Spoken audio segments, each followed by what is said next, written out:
Examples देखे थे और सिंपल प्रेजेंट टेंस को हमने समझा था। लेकिन कई के स्टूडेंट को प्रॉब्लम हुआ कि हम चेंज द वॉइस, जो हम सेंटेंसेस को एक्टिव से पैसिव बनाते हैं, तो उसके अंदर कुछ बच्चों का मुझे क्वेश्चन आया कि सर, एक क्वेश्चन एक स्टूडेंट ने मुझसे किया था कि I will go to Pune, I will go to Pune. एक बच्चे ने मुझसे पूछा कि सर इसका पैसिव वॉइस क्या होगा, I will go to Pune.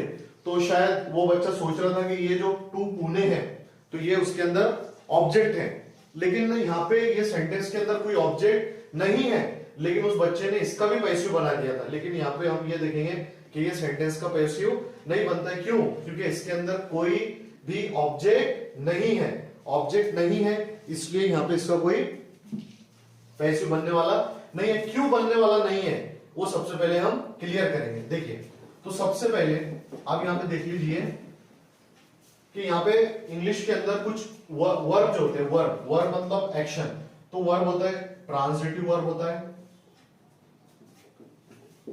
Transitive verb होता है, ठीक है। अब ट्रांजिटिव वर्ब क्या होता है, सबसे पहले हम वो समझ लेंगे। A verb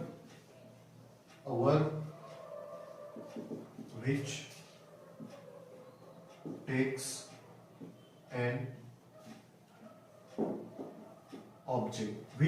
an object to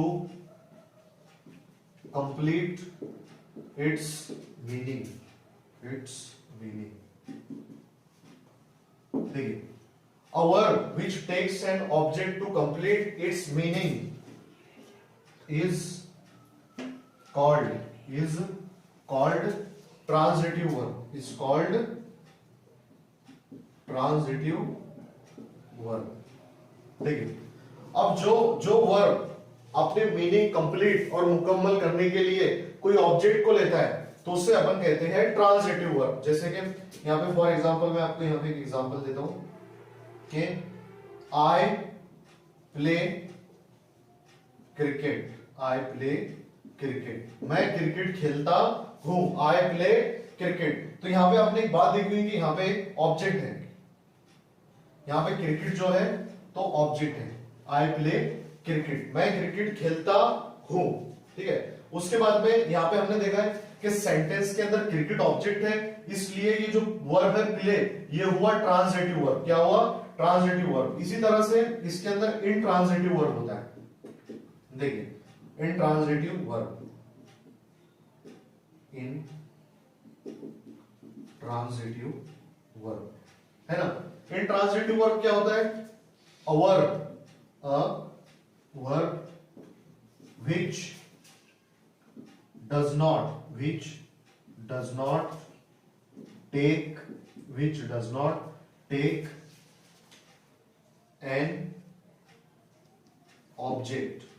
not take an object, to complete its meaning,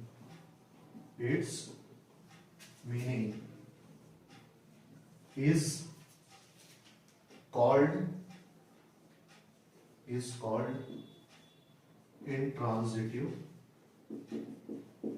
intransitive verb. देखिए, जो अपना मीनिंग मुकम्मल करने के लिए ऑब्जेक्ट लेता है अपन उसे ट्रांजिटिव वर्ब कहते हैं, और जो ऑब्जेक्ट नहीं लेता है उसे इनट्रांजिटिव कहते हैं। फॉर एग्जांपल यहाँ पे आई प्ले क्रिकेट, मैंने यहाँ पे लिख दिया आई प्ले, मैं खेलता हूं, ठीक है। यहाँ पे आई प्ले, मैं खेलता हूं, लेकिन यहाँ पे ये दिया गया है कि क्या खेलता हूं, तो यहाँ पे ऑब्जेक्ट नहीं है, इसीलिए ये होता है इनट्रांजिटिव, और जिसमें ऑब्जेक्ट होता है वो होता है ट्रांजिटिव। तो यहां तक के मुझे लगता है शायद आपके समझ में आया हो कि ट्रांजिटिव वर्ब किसे कहते हैं और इनट्रांजिटिव वर्ब किसे कहते हैं। अगर ऑब्जेक्ट ले तो ट्रांजिटिव वर्ब, और ऑब्जेक्ट ना ले तो इनट्रांजिटिव वर्ब। जब मैंने अपने लेक्चर को स्टार्ट किया तो उसके अंदर मैंने एक सेंटेंस कहा था, एक बच्चे ने मुझसे क्वेश्चन पूछा कि आई गो टू पुणे, उसने कहा था कि आई गो टू पुणे, और उसने सोचा कि पुणे उसके अंदर ऑब्जेक्ट है और उसने उसका पैसिव वॉइस भी बना लिया। लेकिन मैंने अभी आपको बताया कि जिसके अंदर ऑब्जेक्ट हो वो ट्रांजिटिव होता है और जिसमें ऑब्जेक्ट नहीं हो वो इनट्रांजिटिव होता है। लेकिन ऑब्जेक्ट निकालते कैसे हैं हम? जैसे सेंटेंस के अंदर ऑब्जेक्ट है या नहीं है उसको कैसे पहचानेंगे? तो यहाँ पे एक मैं सेंटेंस लिखता हूं I go to Pune, I go to Pune, मैं पुणे जाता हूं। तो यहां पे मुझे क्वेश्चन पूछना है, जैसे आई गो टू पुणे, तो यहां पे अगर मैं क्वेश्चन पूछूं मैं कहां जाता हूं, मैं कहां जाता हूं, तो जाहिर सी बात है यहां पे आंसर आएगा टू पुणे। क्या आएगा, मैं कहां जाता हूं, तो आंसर आएगा टू पुणे। तो यहां पे अगर हमको एक क्वेश्चन बनाना पड़ेगा W H type question, where do I go, where do I go, मैं कहां जाता हूं। तो यहां पे जो हमको जवाब मिलेगा वो मिलेगा पुणे, लेकिन हमने यहां पे जो क्वेश्चन पूछा है डब्ल्यूएच टाइप क्वेश्चन, वो हमने पूछा है यहाँ पे वेयर से, वो हमने कैसे पूछा है, वेयर से।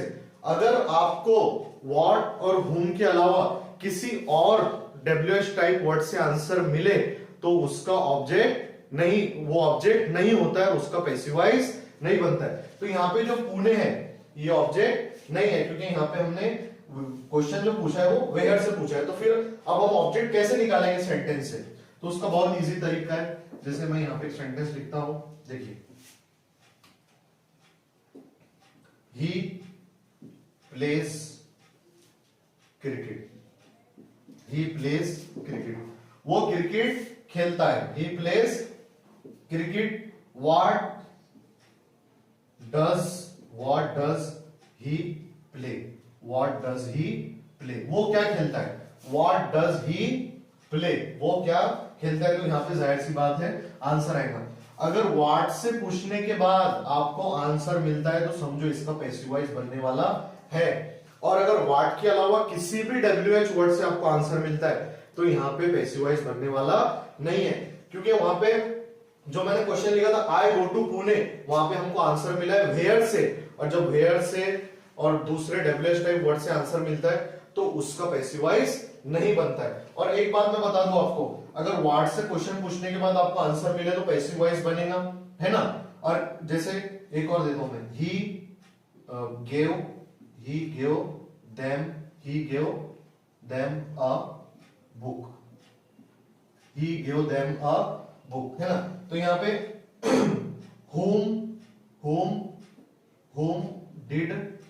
whom did he give a book, उसने किसको बुक दिया, whom did he give a book। तो यहाँ पे हमने क्वेश्चन पूछा whom से, whom did he give a pen, तो जाहिर सी बात है आंसर मिलेगा them। तो यहाँ पे एक होता है डायरेक्ट ऑब्जेक्ट और दूसरा होता है इनडायरेक्ट ऑब्जेक्ट। अगर किसी चीज का नाम हो, किसी गेम का नाम हो, तो वो कहलाता है डायरेक्ट ऑब्जेक्ट, वो क्या कहलाता है, डायरेक्ट ऑब्जेक्ट। और किसी व्यक्ति का नाम या कोई प्रोनाउन हो, किसी व्यक्ति का नाम हो या प्रोनाउन हो, तो उसे अपन कहते हैं आईडीओ। आईडीओ का मतलब होता है इनडायरेक्ट ऑब्जेक्ट, इनडायरेक्ट ऑब्जेक्ट। तो पैसिव वॉइस ऑब्जेक्ट के ही बनते हैं, एक तो ऑब्जेक्ट डायरेक्ट हो या इनडायरेक्ट हो। आज का हमारा टेंस स्टार्ट कर रहे हैं, वो है सेकंड टेंस, और सेकंड टेंस में हम पढ़ेंगे present continuous, present continuous tense. Present continuous tense के पैसिव वॉइस आज हम पढ़ने वाले हैं। तो प्रेजेंट कंटिन्यूअस टेंस के अंदर मेनली क्या होता है, अपन बीइंग का यूज करते हैं, काय का यूज करते हैं, बीइंग का। और इसके जो हेल्पिंग वर्ब है वो हम यूज करेंगे एम, इज और आर। एम, इज, आर और बीइंग का हम प्रेजेंट कंटिन्यूअस के अंदर यूज करेंगे। जैसे यहां पे पहले एग्जांपल में लिखता हूं, Rahul is planting, Rahul is planting the trees, Rahul is planting the trees. ठीक है, यहां पे राहुल सब्जेक्ट है, इज हेल्पिंग वर्ब है और प्लांटिंग वर्ब का फोर्थ फॉर्म है, और द ट्रीज ऑब्जेक्ट है, इसीलिए ये हुआ present continuous tense. Rahul is planting the trees. अब अपने को इसका पैसिव वॉइस बनाना है, तो मैंने आपको अभी ट्रांजिटिव और इंट्रांजिटिव बनाया। सबसे पहले तो हम ये बात क्लियर कर लेंगे इसका पैसिव वॉइस बनेगा कि नहीं बनेगा। नहीं तो क्या होता है कि सेंटेंस के अंदर ऑब्जेक्ट हो और ना भी हो तो हम एडिशनल पार्ट से भी पैसिव वॉइस बना रहे हैं, लेकिन वैसा नहीं करना है आपको। सबसे पहले ढूंढ के निकालना है कि इसमें ऑब्जेक्ट है क्या नहीं। तो ऑब्जेक्ट निकालने का बहुत आसान तरीका है, एक तो व्हाट से नहीं तो whom से आप क्वेश्चन पूछिए। देखिए, Rahul is planting the trees, what is Rahul planting, what is Rahul planting, Rahul क्या लगा रहा है, तो यहाँ पे आपको डायरेक्टली आंसर मिल जाएगा द ट्रीज। तो मतलब यहाँ पे आपको मिला है डायरेक्ट ऑब्जेक्ट। और जब डायरेक्ट ऑब्जेक्ट मिलता है तो उसके पैसिव वॉइस हम ऐसे बनाते हैं। देखिए द ट्रीज, मैंने आपको पहला रूल पढ़ाया था कि सब्जेक्ट और ऑब्जेक्ट इंटरचेंज होते हैं, पहले लेक्चर में हम पढ़ चुके हैं। द ट्रीज, अब यहाँ पे ट्रीज एक से ज्यादा, इसके लिए हम यहाँ पे क्या यूज करते हैं, आर, ट्रीज आर। और मैंने अभी आपको बताया कि जब हम प्रेजेंट कंटिन्यूअस के पैसिव वॉइस बनाते हैं तो उसमें बीइंग का यूज करते हैं। ट्रीज आर बीइंग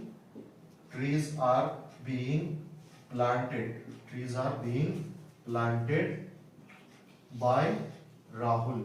राहुल का राहुल ही रहेगा क्योंकि मैंने रूल बताया था आपको कि राहुल यहाँ पे किसी का नाम आ जाए तो उसके अंदर चेंज नहीं होता है। Rahul is planting the trees, Rahul झाड़ लगा रहा है। The trees are being planted by Rahul, और झाड़ राहुल के जरिए लगाए जा रहे हैं।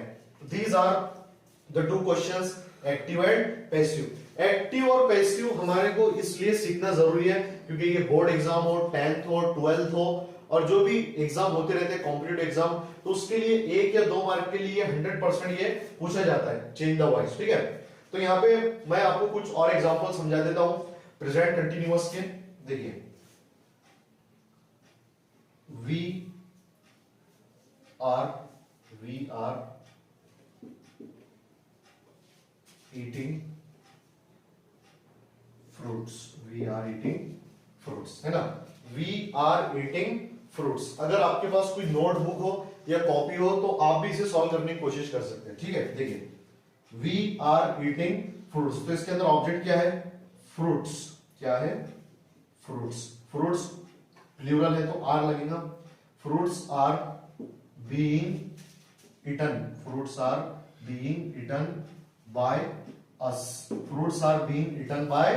अस। ठीक है, ये इसकी सेकंड एग्जांपल है पैसिव वॉइस की। ठीक है, इसके बाद हम और इसकी थर्ड एग्जांपल देखते हैं। देखिए Robinson family is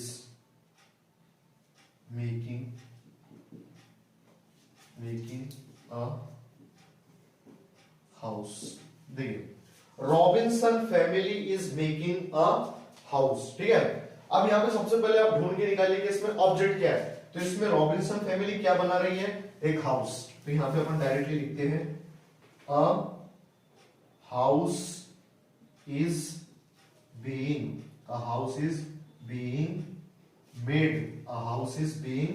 made by Robinson